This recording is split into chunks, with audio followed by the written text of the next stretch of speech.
death, exile, slaughter.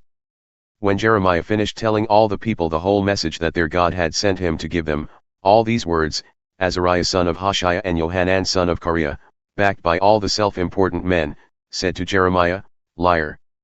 Our God never sent you with this message telling us not to go to Egypt and live there.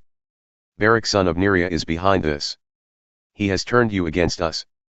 He's playing into the hands of the Babylonians, so we'll either end up being killed or taken off to exile in Babylon." Johanan son of Kareah and the army officers, and the people along with them, wouldn't listen to God's message that they stay in the land of Judah and live there. Johanan son of Kareah and the army officers gathered up everyone who was left from Judah, who had come back after being scattered all over the place, the men, women, and children, the king's daughters. All the people that Nebuzaradan captain of the bodyguard had left in the care of Gedaliah son of Ahikam, the son of Shaphan, and last but not least, Jeremiah the prophet and Baruch son of Neriah. They entered the land of Egypt in total disobedience of God's message and arrived at the city of Tahpanhes. While in Tahpanhes, God's word came to Jeremiah, "Pick up some large stones and cover them with mortar in the vicinity of the pavement that leads up to the building set aside for Pharaoh's use in Tahpanhes. Make sure some of the men of Judah are watching. Then address them, this is what God-of-the-Angel-Armies says, be on the lookout. I'm sending for and bringing Nebuchadnezzar the king of Babylon, my servant, mind you. And he'll set up his throne on these very stones that I've had buried here, and he'll spread out his canopy over them. He'll come and absolutely smash Egypt, sending each to his assigned fate, death, exile, slaughter. He'll burn down the temples of Egypt's gods. He'll either burn up the gods or haul them off as booty. Like a shepherd who picks lice from his robes, he'll pick Egypt clean. And then he'll walk away without a hand being laid on him. He'll shatter the sacred obelisks at Egypt's house of the sun and make a huge bonfire of the temples of Egypt's gods. The same fate will fall upon all." The message that Jeremiah received for all the Judeans who lived in the land of Egypt, who had their homes in Migdol, Tahpanhes, Noph, and the land of Pathros, this is what God of the angel armies, the God of Israel, says: "You saw with your own eyes the terrible doom that I brought down on Jerusalem and the Judean cities. Look at what's left, ghost towns of rubble and smoking ruins, and all because they took up with evil ways, making me angry by going off to offer sacrifices and worship the latest in gods, no gods that neither they nor you nor your ancestors knew the first thing about. Morning after morning and long into the night I kept after you, sending you all those prophets, my servants, begging you, please, please, don't do this. Don't fool around in this loathsome gutter of gods that I hate with a passion. But do you think anyone paid the least bit of attention or repented of evil or quit offering sacrifices to the no-gods? Not one. So I let loose with my anger, a firestorm of wrath in the cities of Judah and the streets of Jerusalem, and left them in ruins and wasted. And they're still in ruins and wasted. This is the message of God, God of the angel armies, the God of Israel, so why are you ruining your lives by amputating yourselves, man, woman, child, and baby, from the life of Judah, leaving yourselves isolated, unconnected? And why do you deliberately make me angry by what you do, offering sacrifices to these no-gods in the land of Egypt where you've come to live? You'll only destroy yourselves and make yourselves an example used in curses and an object of ridicule among all the nations of the earth. Have you so soon forgotten the evil lives of your ancestors, the evil lives of the kings of Judah and their wives, to say nothing of your own evil lives, you and your wives, the evil you flaunted in the land of Judah and the streets of Jerusalem? And to this day, there's not a trace of remorse, not a sign of reverence, nobody caring about living by what I tell them or following my instructions that I've set out so plainly before you and your parents. So this is what God of the angel armies decrees: watch out. I've decided to bring doom on you and get rid of everyone connected with Judah. I'm going to take what's left of Judah, those who have decided to go to Egypt and live there, and finish them off. In Egypt they will either be killed or starve to death.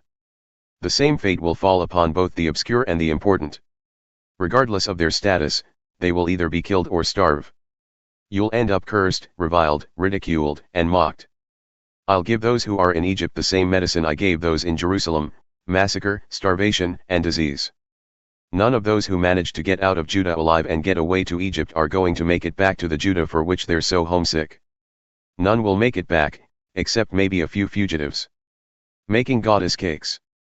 The men who knew that their wives had been burning sacrifices to the no-gods, joined by a large crowd of women, along with virtually everyone living in Pathros of Egypt, answered Jeremiah, "We're having nothing to do with what you tell us is God's message.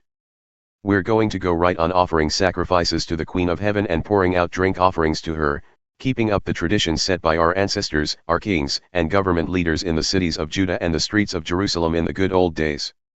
We had a good life then, lots of food, rising standard of living, and no bad luck. But the moment we quit sacrificing to the Queen of Heaven and pouring out offerings to her, everything fell apart. We've had nothing but massacres and starvation ever since." And then the women chimed in, "Yes. Absolutely. We're going to keep at it, offering sacrifices to the Queen of Heaven and pouring out offerings to her. Aren't our husbands behind us? They like it that we make goddess cakes and pour out our offerings to her."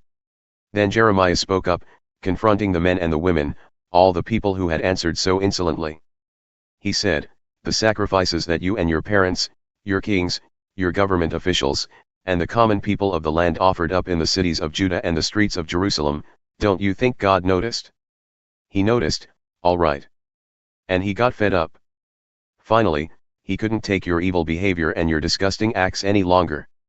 Your land became a wasteland, a death valley, a horror story, a ghost town. And it continues to be just that. This doom has come upon you because you kept offering all those sacrifices, and you sinned against God. You refused to listen to him, wouldn't live the way he directed, ignored the covenant conditions." Jeremiah kept going, but now zeroed in on the women. "Listen, all you who are from Judah and living in Egypt, please, listen to God's word.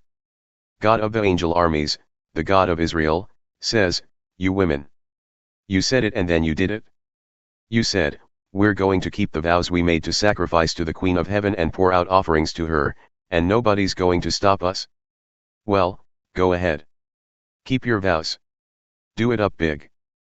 But also listen to what God has to say about it, all you who are from Judah but live in Egypt, I swear by my great name, backed by everything I am, this is God speaking.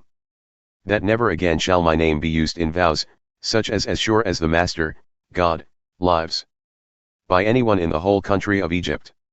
I've targeted each one of you for doom. The good is gone for good. All the Judeans in Egypt will die off by massacre or starvation until they're wiped out. The few who get out of Egypt alive and back to Judah will be very few, hardly worth counting.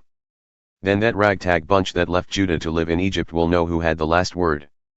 And this will be the evidence, I will bring punishment right here, and by this you'll know that the decrees of doom against you are the real thing. Watch for this sign of doom, I will give Pharaoh Hophra king of Egypt over to his enemies, those who are out to kill him, exactly as I gave Zedekiah king of Judah to his enemy Nebuchadnezzar, who was after him. God's piling on the pain. This is what Jeremiah told Baruch one day in the 4th year of Jehoiakim's reign as he was taking dictation from the prophet.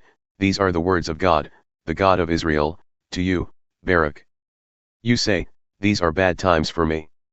It's one thing after another. God is piling on the pain. I'm worn out and there's no end in sight. But God says, look around. What I built I'm about to wreck, and what I planted I'm about to rip up. And I'm doing it everywhere, all over the whole earth. So forget about making any big plans for yourself. Things are going to get worse before they get better. But don't worry. I'll keep you alive through the whole business.